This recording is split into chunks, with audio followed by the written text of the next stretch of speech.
for the start, I would just, as always, love to start with a quick introduction. So it would be super great if you could just say 2-3 sentences about yourself and what you're currently doing. Okay, so I start. My name is Lydia. So I work for Bitkom. It's an association for digitization. So we want to try to make Germany as a hub for digital innovation. And I work there as a policy officer for labor law and as well as the senior legal counsel. Hi, I'm Sibylle. I'm working in immigration for almost 25 years now, which is scary to say. So I've been working on both sides. I've been working as a service provider for 10 years, in-house functions, and mainly focus on German immigration. And I think that's what we are going to talk about here, like the day-to-day activities and all the hustles we are having. Hi, my name is Lorna. I work at Delivery Hero at the moment. I've worked there for 4 years, and before that I was working at Wayfair. Since I started working in immigration, for sure, I have a few more grey hairs than I did before. But I really actually love it. It's my passion, German immigration. Don't laugh at me, please. And solving bureaucratic problems. So that's what I've been doing for the last, 6 years. Before that, I was working as project manager and had my own business as well, also supporting people moving into Germany with their families. And yeah, here we are. Let's talk about immigration. Let's talk about immigration. Yeah, and as I said, Visa Lisa, I also actually worked in immigration for more than 10 years, I realized. So not 25, but more than 10. So super excited to kick this panel off now. And speaking about this year, so how was it for you, maybe Lorna, starting with you, because we're working closely together. How was it to fill open positions in 2024? Easy? I think the market's changed quite a lot, right? So like when I first started doing this, there were a lot of big tech companies in hypergrowth, and so they were hiring like crazy and opening the talent pool internationally. And recently things have become a little bit tighter, I think, in terms of budgets, in terms of understanding, okay, well, actually, we don't really need as many people as we needed before. So and a lot of companies kind of, I think, have a high attrition, like big tech letting go of employees having layoffs. And so certainly for us at Delivery Hero, we kind of like swoop in and pick up all of that talent on a local basis. So we've kind of started to move more towards hiring locally, even if that person is not from Germany, right? So it's not just Germans from Germany, but also a lot of people from an international background as well. Sibylle, what about you? How would you rank 2024 in terms of hiring? In terms of hiring, I think everybody was having great expectations about the new immigration law, and we will touch that at a later point. But when I look back to the last 25 years, I started when we introduced the green card for the IT professionals. A lot of you weren't even born back then. we were hoping that this would be the huge change. Germany is introducing a green card for IT professionals, and this will change the war of talent back then. And nowadays, if you have been in the industry for such a long time, you just wait and sit back and think, okay, let's see how the authorities will introduce all of that. And then it is difficult because now with the new technologies, everybody knows what to expect, and they are in groups and exchanging experience amongst each other. And then it's difficult to hire, coming back to your point, because everybody's saying, oh, have you heard about the difficulties post-arrival in Germany? And then it becomes difficult to attract talent, not just for a company, but for the country. I can maybe more give like an overview perspective. So I spoke to a lot of members of our association in the last couple of months, and everyone just keeps saying it's super difficult to hire people like from abroad, but also like in Germany you have like a big lack of skilled workers, and So we do, as an association, every year a study where we want to find out how big is the gap of skilled workers, and the actual number is 149,000 open positions for the IT sector, and that's totally crazy, and we think that it will increase the next year as well. And it also takes more than seven months to find the right person for the open position, and this probably shows how difficult it is to hire. And I think every company also understand right now that it's not a thing we can manage with some processes from the inside. So doing further trainings or the career changes, we definitely need people from abroad to close this gap. 100%, and I think it's also interesting what you just mentioned with the IT sector. I think we won't touch too much on blue collar in this panel, but I think these are other numbers, you know. So I think these numbers will even increase. So yeah, thanks for sharing and super interesting. Sibylle, you mentioned the Chancenkarte already. No, I didn't say it. I just said that there was a lot of expectations for the new immigration law, and the opportunity card was the, I think, last step to be implemented this year in Germany. And what I have seen in the industry and exchanging experience with other companies is that not a lot of companies have experience with that now, because the authorities don't know how to apply it. It's a misinterpretation for those who apply for the opportunity card, because we used to have a job seeker visa, which is similar to the opportunity card now. The only difference on the opportunity card is that you don't have to have a university degree. You can collect your points, and this is based on the Canadian immigration system. So that's what we are introducing, and you can check in advance, do I have enough points based on language or working in that profession for, I think it's 3 years within 7 years. But then again, when someone is holding an opportunity card and has a job offer, then you go the normal way again with the authorities. You apply for your work permit for that company. And what I've seen recently is that a lot of interested non-European nationals who would like to come to Germany were saying, company XYZ, you don't have to apply for a work permit for me, I can come on an opportunity card, which is the wrong interpretation of the card, because this only gives them a chance to enter Germany and to stay here and to work up, I think it's 20 hours, correct me if I'm wrong, in some kind of profession to cover your living costs in Germany. But as soon as you have a job offer, you need to go to the authorities and apply for your real work permit. And I think it opens a lot of things, but it isn't applied that much yet, because everybody's confused, and even the authorities. I would be interested if someone has experience, please share with me afterwards, if you have transferred an opportunity card into a work permit, what the authorities have been doing with that, because I have not seen it yet, and I would be very curious to hear your experience. No nodding, so. I certainly haven't either. I haven't even seen one before, so. But it's definitely interesting because, you know, good luck to the people who come here on an opportunity card, because how are they going to afford to pay rent in Berlin? Big issue, right? Yeah. So.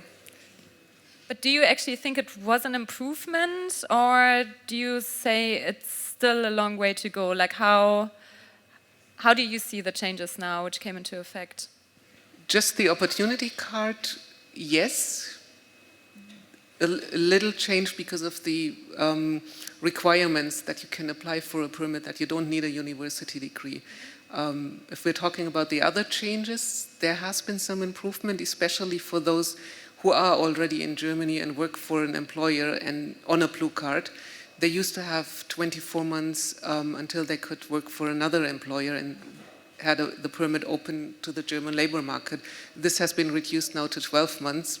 Of course, there's always something that the authorities have the right to reject if you notify the authorities, I have a new employer now, they have like 30 days to think about your request.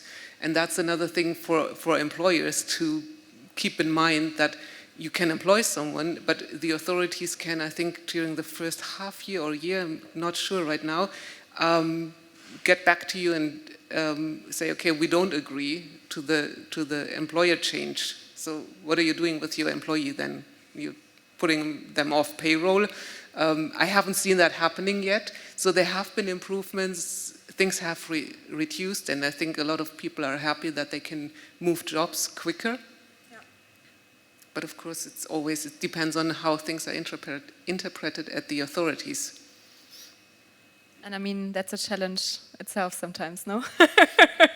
Lorna, you were just showing me an email this morning, I remember, so. Yes, yeah, it's definitely fun. No, I think, so first of all, the fact that somebody can get a blue card much easier, like they don't have to have a degree that's specific, it just has to be recognized, right? I think that's a step forward, because we have also a delivery hero, we have something called a tech academy, so we have people who can reskill, upskill, and join the company kind of based on participating in a boot camp, coding boot camp, and that's kind of our way of maybe getting young talent on board. And so, before they had to have something that was related to the job that they were doing, right? A degree related to the job that they were doing, and now they can have any degree as long as it's recognized. And be able to get a blue card, and obviously salaries for tech people are generous enough so that they would be above the threshold. And I also think, the ability to be mobile and change employers more quickly, and also to be able to apply for permanent residency more quickly kind of gives people a good feeling, right? Like, I'm welcome here, I want to stay here, I belong here. I can get a long-term residence permit that's valid forever. I think that those things are really, very valuable. Yeah, makes sense. Lydia, I'm actually interested, like, how you see that in terms of like the immigration changes at the end of last year, this year. Like, what do you see there? Like, also potentially from other companies.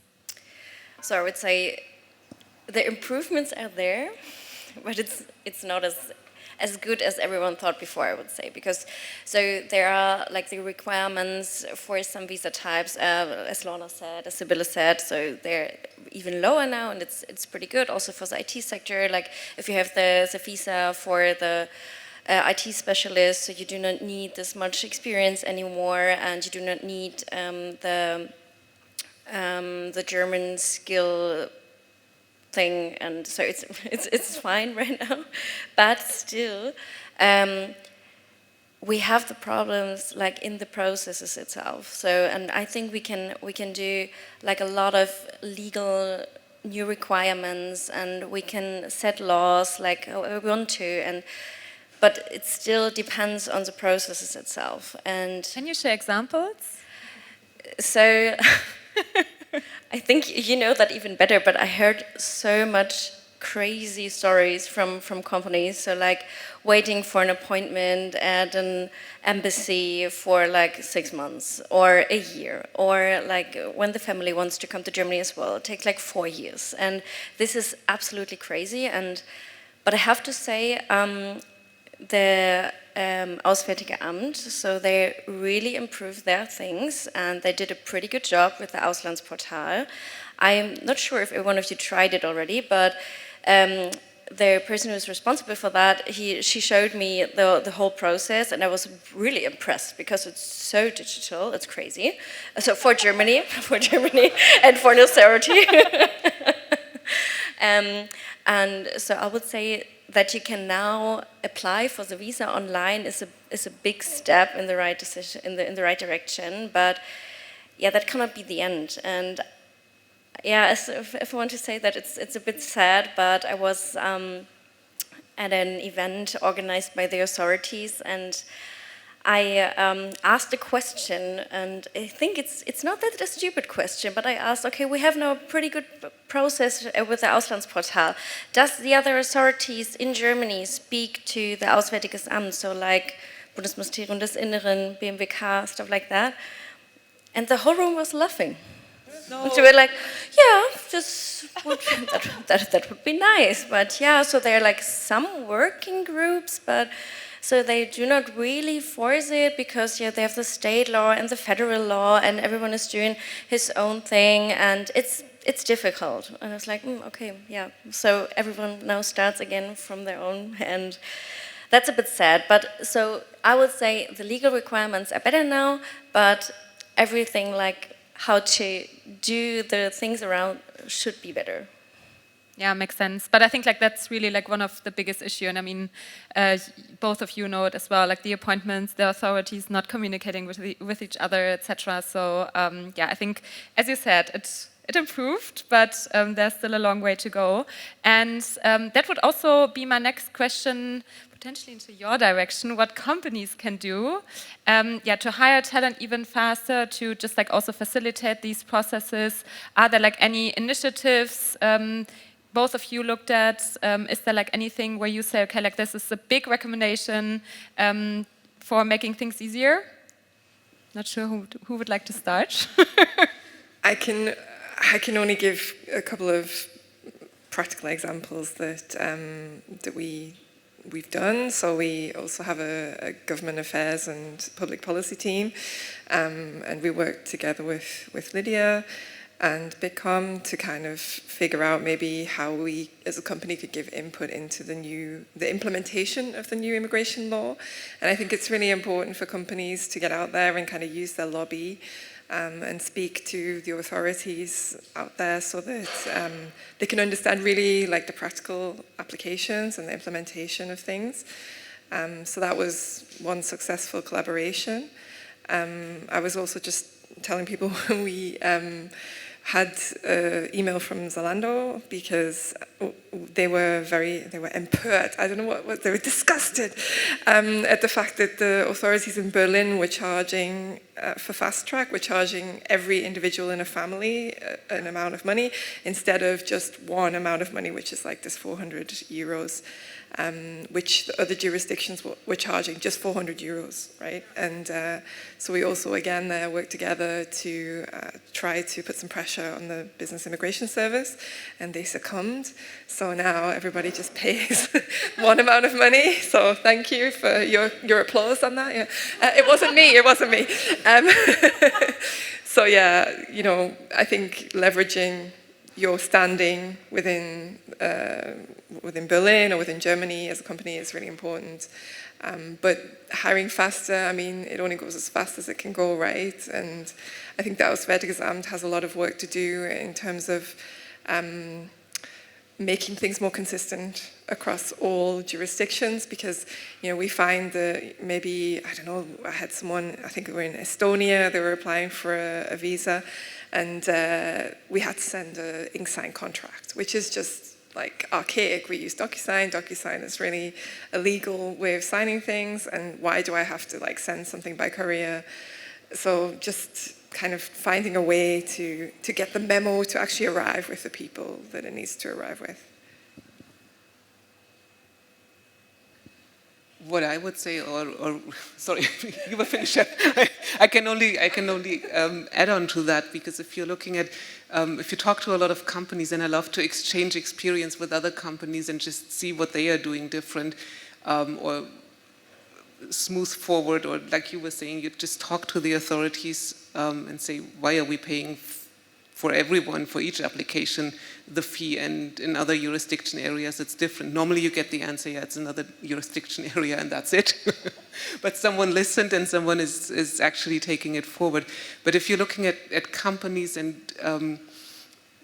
we had it in the earlier panel, how do you stay up to date? So first of all, I think everyone working in global mobility and immigration, to have a good network, to be connected. It's not that you are competitors. It's you can achieve so much if you're working together, and if you're saying, I know this person at the authority who is very helpful, or back then when I started, I went to the authorities myself. You were allowed to go there without an appointment, and you were allowed to talk to someone. Good old times. You had an email address and someone was actually answering you, and it was not an auto reply. So you had an interaction with someone. But if you're looking at the company culture, whatever company you're working for, if it's a very young generation working in your company, they might not be interested in assignments for 2 or 5 years. And then you can think about not going for the blue card. The blue card is always the holy grail in Germany because it seems to open a lot of doors, which is not correct, because if you have a younger generation and they are transferred within your company, just go for an ICT permit, because the labor office is giving the pre-approval very quick. They have ramped up their staff at the beginning of this year, so I've seen approvals within 1 or 2 weeks just for the work permit approval. Of course, you cannot reduce the timelines getting a visa and bringing people here, and frustrations at authorities. Stuttgart is the worst for now, so queuing Sunday night to just hopefully have an appointment Monday morning is just not a welcoming culture we want to see here for anyone. But if you go for an ICT, for example, for those who are not planning to stay more than a few months in a country or up to 2 or 3 years, that will also save companies some costs, because you don't have, depending on which country you are hiring from, most countries do not have a social security or do have a social security agreement with Germany, so then they are not paying social security, and you don't have to put them on a local contract.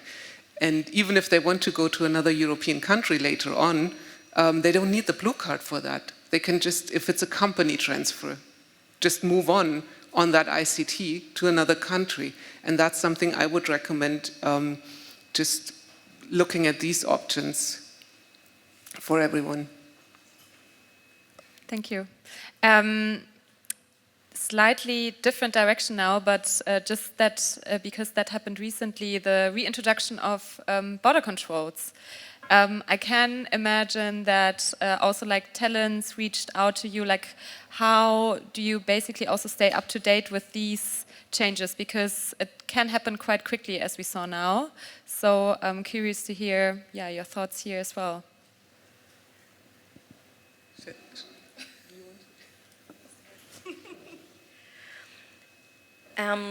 I think Sibylle already said that word, which is a buzzword right now, but I think we have to talk about it. It's welcome culture. And if we have this border controls now again, I'm not quite sure if we're still a country which is welcoming people from abroad.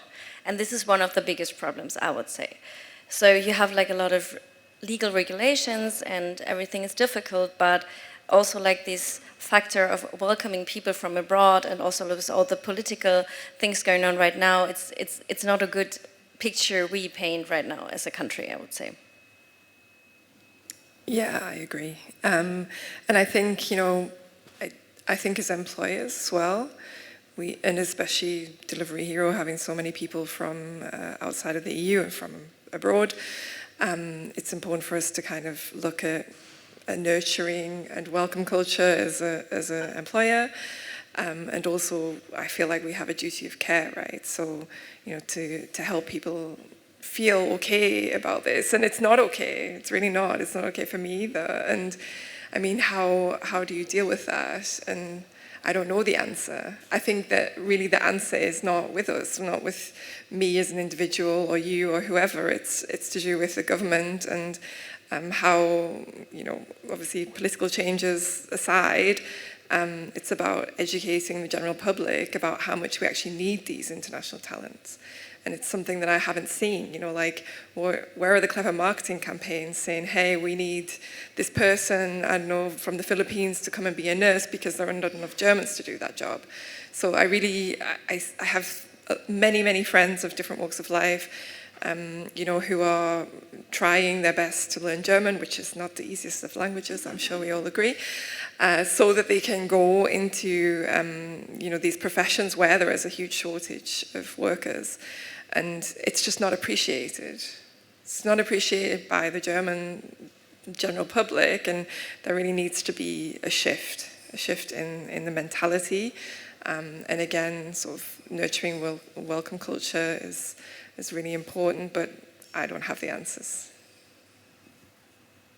Speaking about the welcome culture, I think like also we also heard it in the keynote about from BCG, and looking at, okay, like Germany is still like pretty, I think it was place 5, I think, so still pretty highly ranked. But do you think that will also have an effect on expats who are looking to move to Europe and then looking at, okay, like Germany, Netherlands, Spain?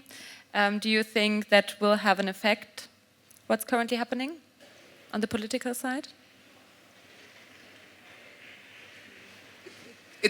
I think it's difficult to say that at this stage, because you don't know how things will be developing, but yet, yes, I think it will have an effect at a later stage, especially with what's going on, and especially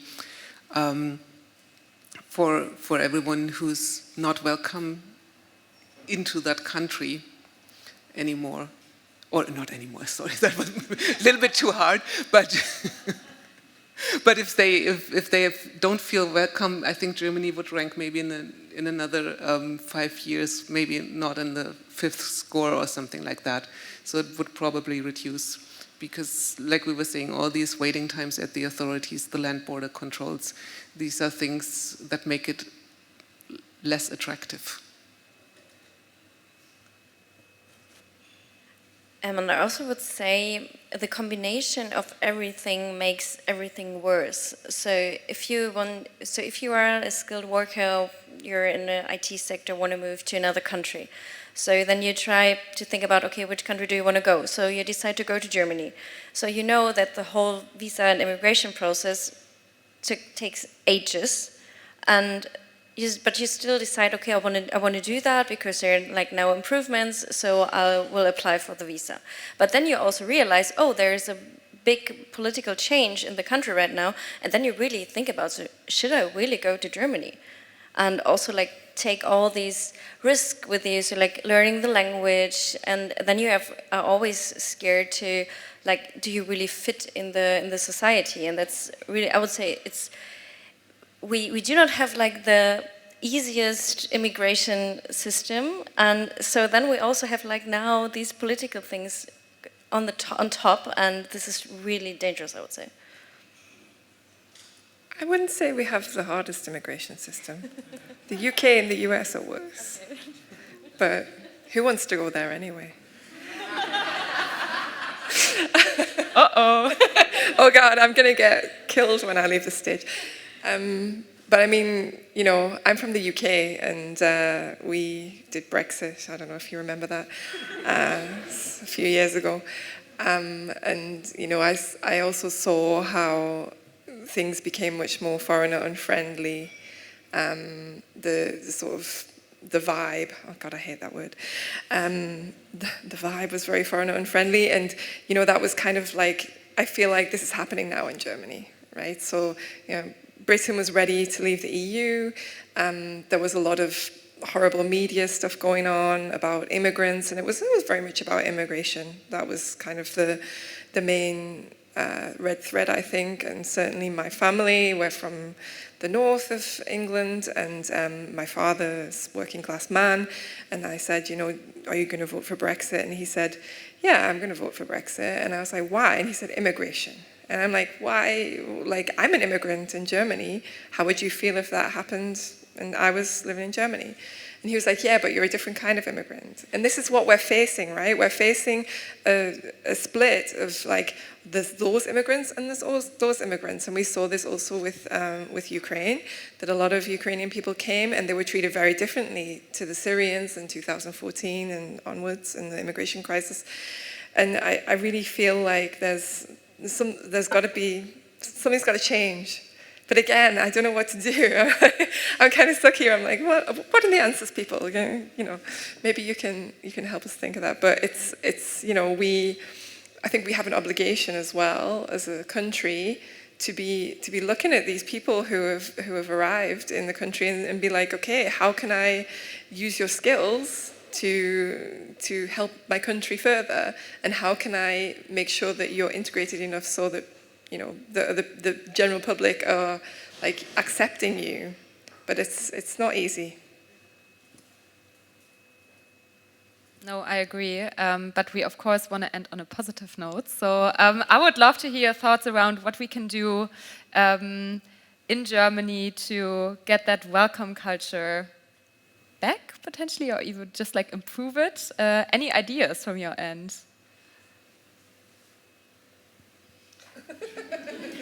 I think that question was not planned. The language. The language is difficult. It's hard to get a spot in a language course or an integration course. And I also read something recently that the resources for integration courses were actually being reduced. I think it's actually sometimes taking 9 months until you can get an integration course. So yeah. Yeah, exactly. So also probably as a result of the political changes. So I really think that beefing up the resources there would be a big help, because we're in Germany, we need to be able to communicate and we need to understand stuff, right? Wir sind in Deutschland, wir sollen Deutsch sprechen. It's a big thing. So yeah, the language is an important part.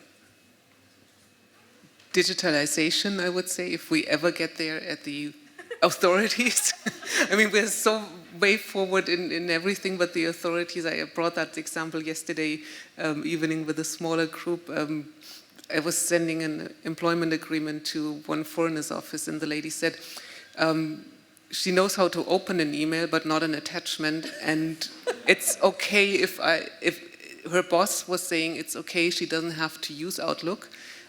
She can ask the employer to send the employment agreement via postal mail. I had never printed an employment agreement sitting in my home office for a while. I had to really restart my printer. Is there any ink? How do I get a stamp? And then go to a mailbox to mail it. You're losing days without digitalization. So that's just an example. But to end on a positive note, it would be nice if this would happen, and maybe if a younger generation picks up on these things. I have recently seen that because I was accompanying someone to the Frankfurt Immigration Office, and it's actually called the Frankfurt Immigration Office on the signs on the street. And I was so impressed that it's written in English. Even in the parking garage downstairs, there were signs saying Immigration Office on the left. In English. So this is something improving, and there were people sitting there taking applications, and they were trying to talk to someone in English. It wasn't perfect, and it doesn't have to be perfect, but it was at least a welcoming gesture to say. I saw one guy who was saying to someone else who was sitting there, is it okay if we continue in German? Which was 20 or 25 years back. You were going to the authorities and they say, I have to say it in German, die Amtssprache ist Deutsch. Come back with a translator. So we are getting there 20 years later. Okay, I totally agree with the point of digitization. So we do our best. So I can just encourage you to be part of Bitkom. No, but it's really a thing. So you said that before, Lorna, networking is a thing, and it's also a thing for welcome culture, and also for getting changes for the authorities, because we have to be loud in this bubble and we have to come out of our bubble, because I see that during my daily business the authorities do not know what's going on. Like the ministries, they're just sitting there like, yeah, we also don't know why it takes so long. And this is really a problem. And so all the time when I go to these kind of events, I have like a big of suitcase online, digital, on my laptop. And just like I try to bring so much cases from our members, companies with me, because they do not know that. And this is super important, and it is also important for the welcome culture, because it really is a thing that there's no sign in English. And it's a small thing, but I don't know if you know the platform Make It in Germany. So we are like we talk to them pretty often, and we always say, okay, you need to have like more languages there, and they start to do their jobs better and better and better, and I think there is a lot of hope, and there are also so many. So organizations which is state-based, also for companies, nobody know about that. So there's Hand in Hand for Talents or Pro Recognition, and there's so many nice things there already, like in projects which are like already planned or which are already like in the field. And I can just encourage every one of you guys to just like have a look online, to like check out all these projects, and maybe you will find help there as well. And I think if we like just try to work together, so we can have a better welcome culture. Nice. I think that was a great closing statement. And now opening the floor for a few questions from the audience. Thank you for this interesting panel. I wanted to ask, do you see the welcome culture as a responsibility for the country overall or the regions? Or should that not be also part of the organization to build this? And how would you do this if you need to build a welcome culture in an organization? I think every one of us can say something.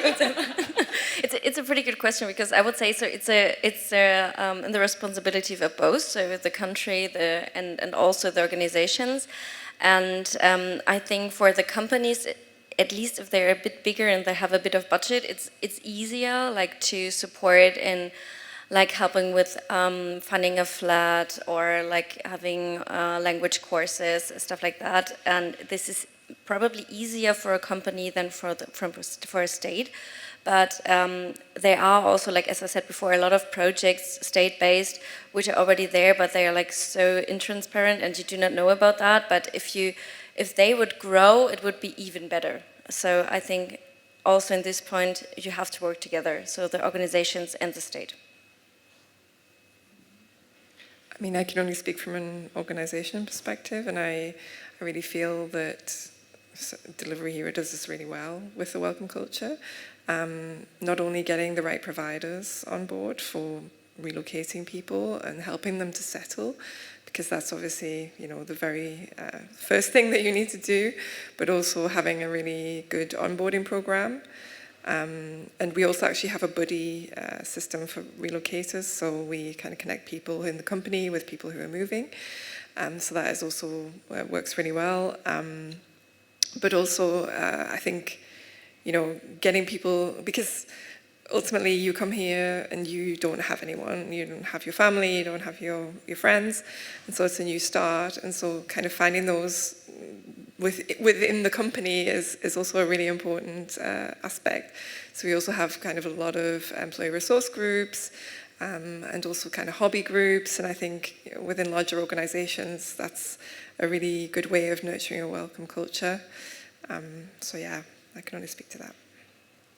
I would also actually have like 2 other examples from my previous employer, like how they did it. But we also just like brought people together in like different evenings. Then that was this like topic Brazil, and then all the Brazilians were also like bringing like some local food, etc. So that was like also super nice that people from the same countries had the chance to meet. And then I actually shared it in one of the roundtables. But we also did spouse breakfasts. We spoke about families today earlier as well, and I think like that's also like something which can be quite powerful, because if spouse and kids are not happy, the likelihood is high that the talent might also not stay in Germany. But just 2 like very practical examples, of course, from my end.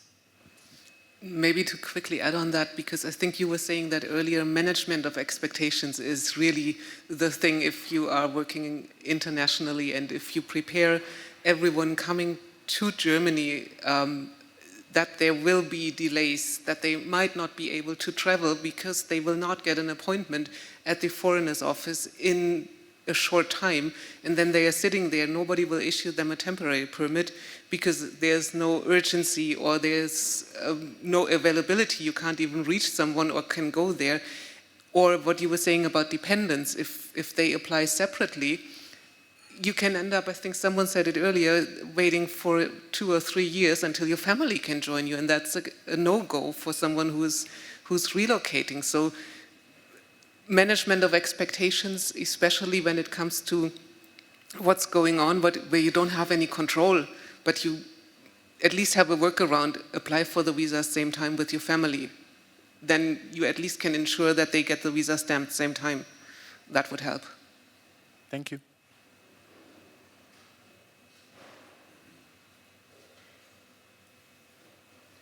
Hi.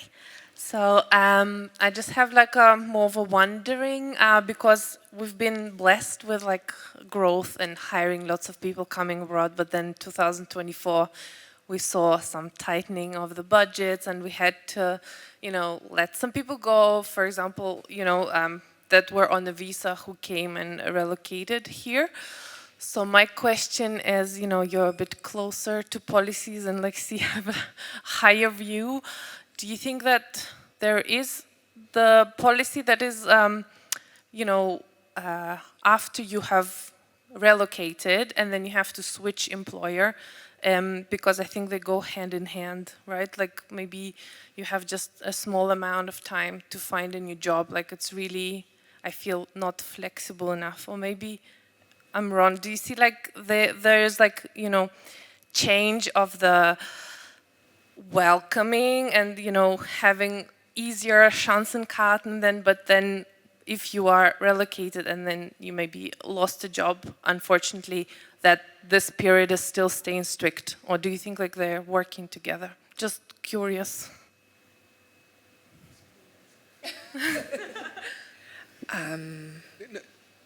It's what you were saying, but even if there is something that would help you, how do you cover for your living costs during that time? So even if the law would allow you to stay to find a new job, which is, I think, possible. I've never done that before. It's like, it's 3 to 6 months. It depends case by case. But I think also if they've just relocated, right, and they haven't been here for a year, then they don't get Arbeitslosengeld, which is an issue. But I think with layoffs, often they're going to get severance pay as well. So maybe they're also okay, right? Just depends on what the company offers. But I think, I don't think there's been really any changes in that respect, no, in terms of the lengthening of the time frame that you can use to look for a new job. Thanks. No, just, taking, it's a risk factor as well, like to consider, because I think, having a bit of more flexibility on other version. Yeah, thanks. Nice, thank you. We also don't have much more time for questions now. Vasi is saying no. So thank you so much, Lorna, Sibylle, and also Lydia for joining us today and for all the insights. Join me in giving them a warm applause.